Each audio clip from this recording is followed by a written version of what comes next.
All right. Question number 5 is another doozy of a question. Oh boy. What does extinction even mean? And how will I know if I've reached it? That's a great question. And I believe in my heart and soul that you will absolutely know when you reach extinction, but it's something different for just about every person. When you think about the compulsive aspect of an alcohol use disorder or cravings, when you think about these things, like for instance, if you're trying to work and all that keeps popping into your head is, what time is it? Is it time to drink? Can I take my pill?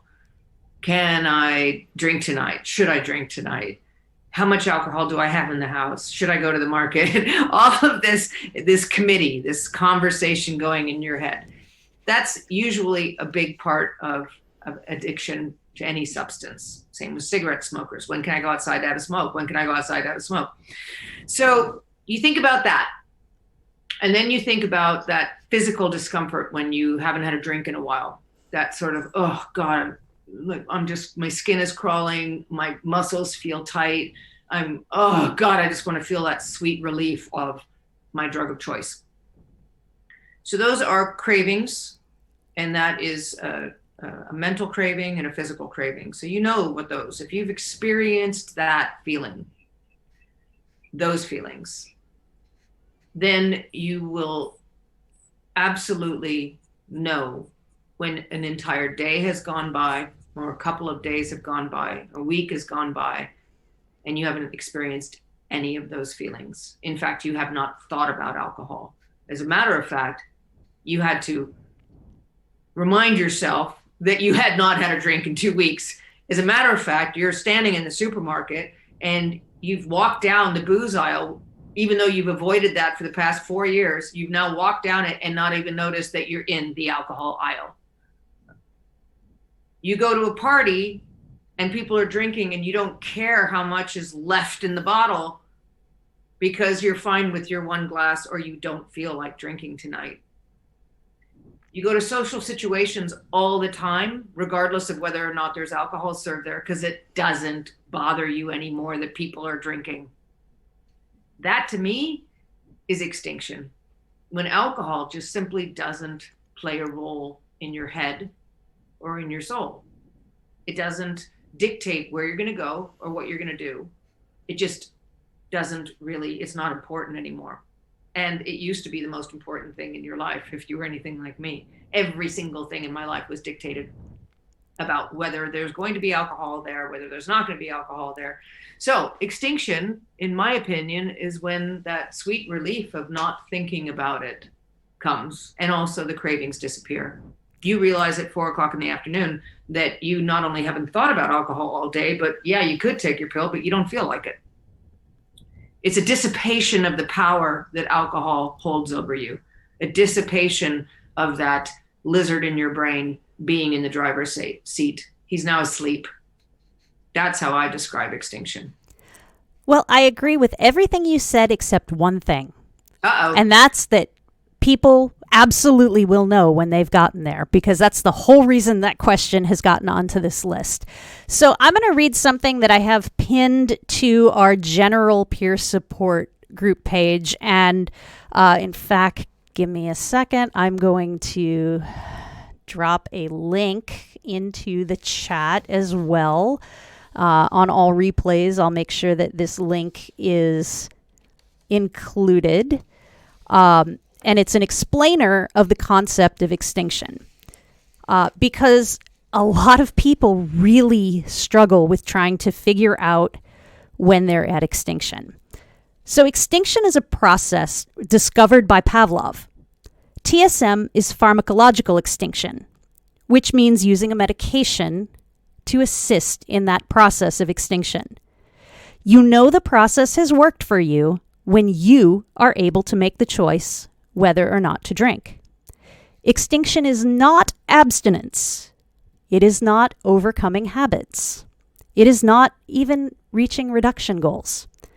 It's not never craving alcohol again, and it's not never desiring a drink again. So many people have likely completed the process of extinction. I mean, in Dr. Sinclair's rats, it was 3 to 4 months, but we know that humans are a lot more complex than that. But people keep telling themselves that they haven't reached extinction because they're still struggling with their habits and with their triggers. Or it's because they experience an episode of what's ironically called spontaneous recovery, which is when the behavior being extinguished suddenly and inexplicably returns, but it's usually for a very short amount of time and passes. So the line of thought that because you haven't overcome all of your habits yet, you haven't reached extinction, it's counterproductive, and it can be a subtle form of self-sabotage. It makes you think that you are failing at TSM when you're not. It keeps you focused on what you think the pill should do, while diverting your efforts from addressing habits and triggers.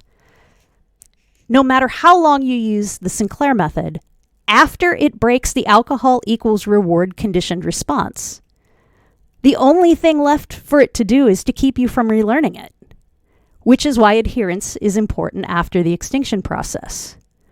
But it will never address your habits or your triggers.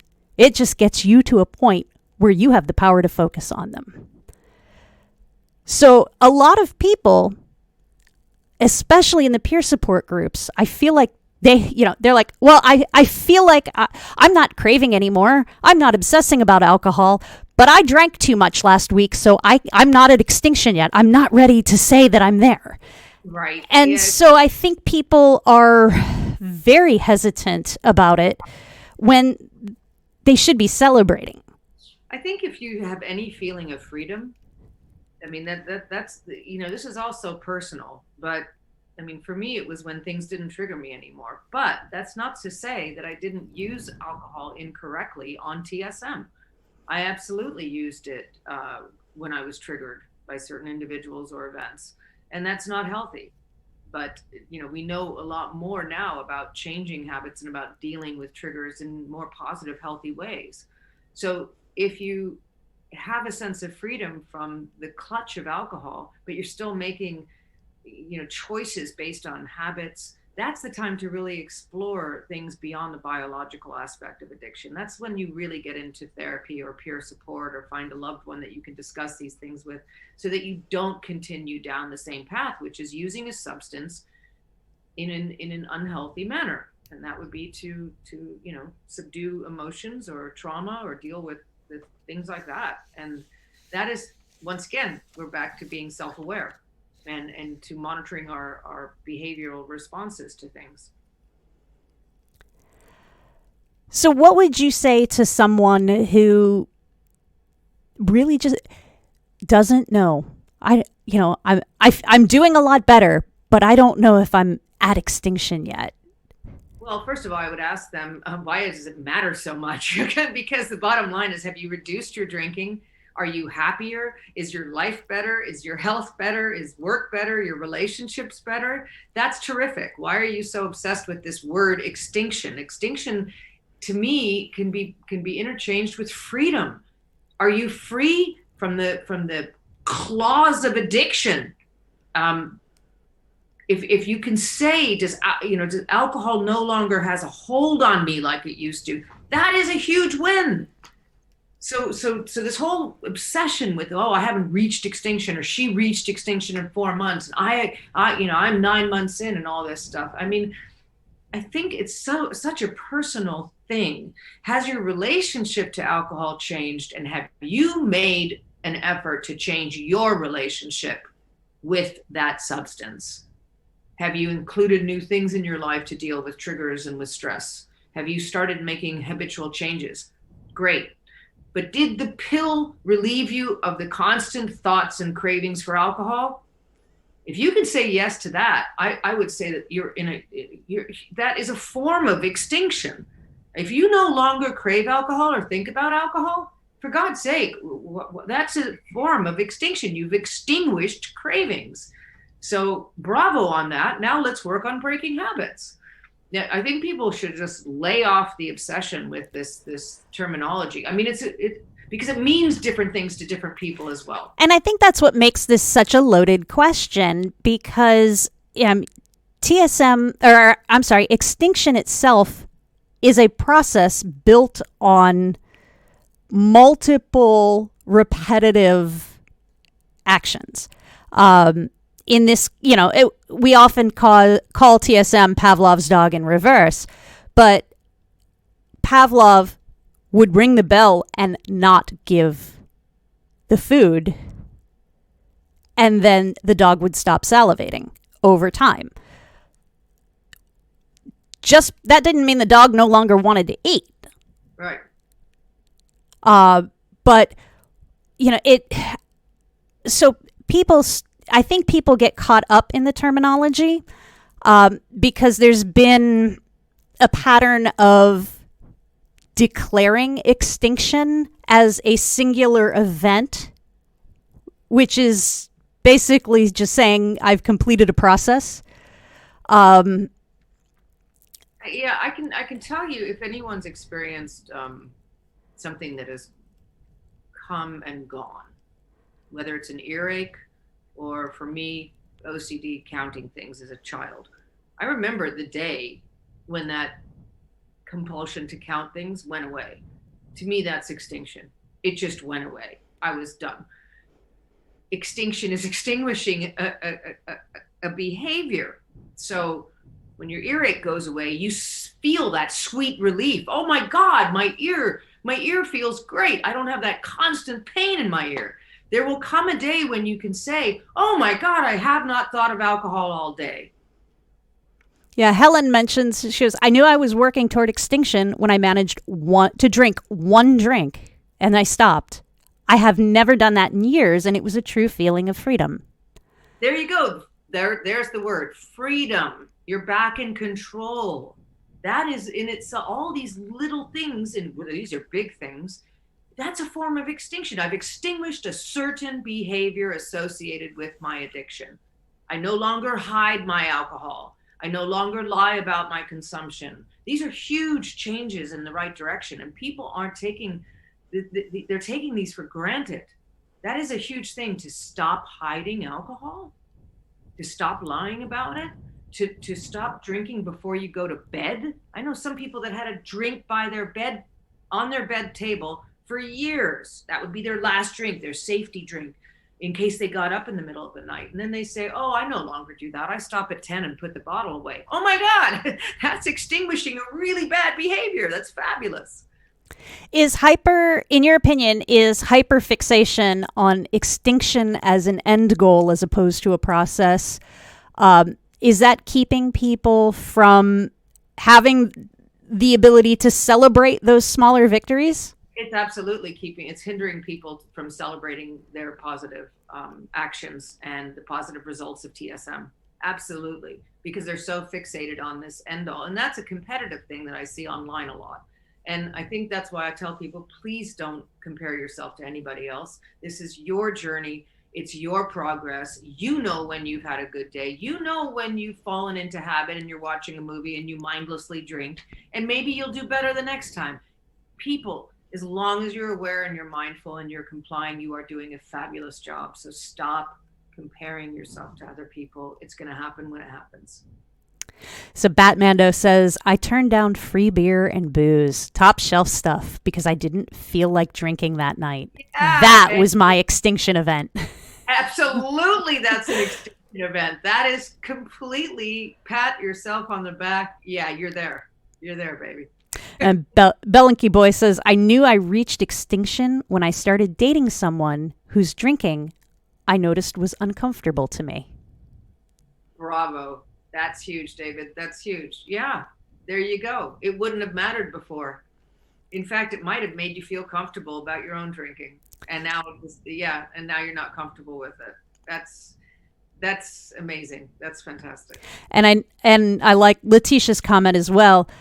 Any step, no matter how big or small, is moving closer toward your goal.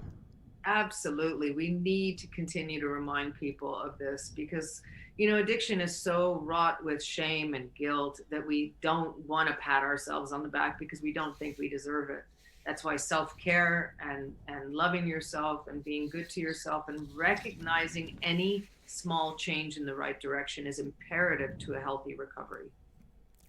Yeah. I forget who said it, but I did see it once in one of the peer support groups. If you're asking the question whether or not you've reached extinction, you probably have. Yeah. It's so true. It's so true. Yeah. No, yeah, that's a good question. Any other questions or comments about extinction? Or even spontaneous recovery, which is a part of extinction, because what that's usually called in most of our peer support groups, that's also called an extinction burst, or when the lizard brain fights back. Oh gosh, yeah, that's a very common occurrence. It's almost like the lizard gives one last gasp before he goes to sleep and you're in remission. But it can happen. I've had people that are doing great, doing great, doing great. And then suddenly, oh my God, did I have a bender last night? And then they're not only back on track, but suddenly they have no interest in drinking. So that is a common occurrence. And it is part of the extinction process itself, in the sense that Pavlov documented that. I mean, that predates TSM, the concept that that's going to happen. It's just that we have a very specific and narrow set of examples where it happens within the realm of TSM. And I think that, first of all, when people aren't expecting it, they think that it's unique to them and that, oh my God, this is my TSM failure moment. When actually it's common, it's normal. And as long as you learn to be compassionate with yourself and realize that it's normal and stay the course, the bounce back afterward seems to always be even stronger than what it was before. Yeah. So, we need chips that say, I might have reached extinction, but I know I'm doing better because of TSM. I like that. And they're never taken away from you. Right. They're never taking away. You always have your chips. You never lose them. And you never lose your time. Who knows? We might be able to make that happen. I'll have to look into that. So, if there are no other questions, we're going to pause and go ahead and move along to question number 6.